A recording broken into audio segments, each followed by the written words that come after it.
Қазақ әдебиетінің үш бәйтерегінің бірі Ілияс Жансүгіровтің Күйші атты поэмасы 1934 жылы поэзиялық құдіретті қуатпен жазылған, қазақ әдебиетінде теңдесі жоқ үздік шығармасы.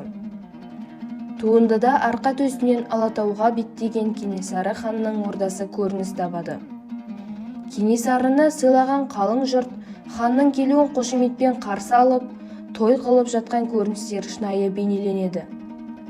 Сонымен қатар ханның ордасына Сарыүйсін руынан шыққан күйші жігіттің 99 тәтті күйлері мен хан ордасына қуаныш пен шаттық сыйлап отырған киелі өнер иесінің құдіреті сипатталады. Ханның өзі де намазға ұйығандай тыңдайды.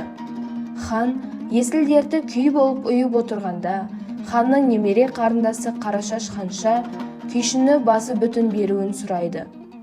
Хан ордасына келгенге дейін басы азат, бойы бостандықта болған күйші әп-сәтте басы байлаулы, қолы матаулы құлға айналып шыға келеді.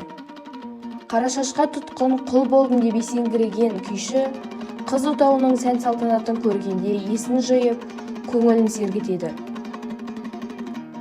Күйші енді қызға көңілі құлай күй шығарады. Оңаша отауда бірі төре, бірі қара болса да, күйге балқыған қыз бен жігіт бірін-бірі қапысыз түсініседі. Күй әсеріне жігіт пен қыз қатар арбалады. Сондай сәттің бірінде біреу келіп ханшаны оятпақ болады.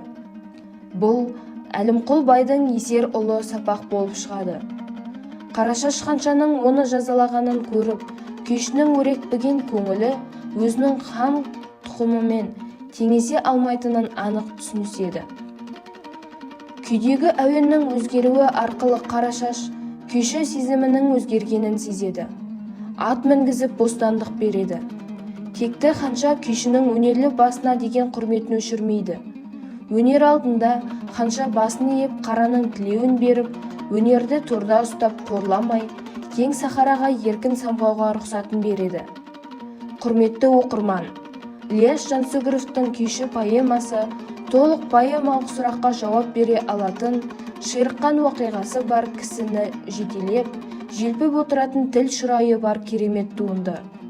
Екі кейіпкер басындағы екі түрлі сезім толқынысын автор өте шеберлікпен оқырман алдына кезек-кезек жайып салып отырады. Осы сезімді бастан кешіргіңіз келсе, сізге Күйші поэмасын қалдырмай оқып шығуыңызға кеңес беремін.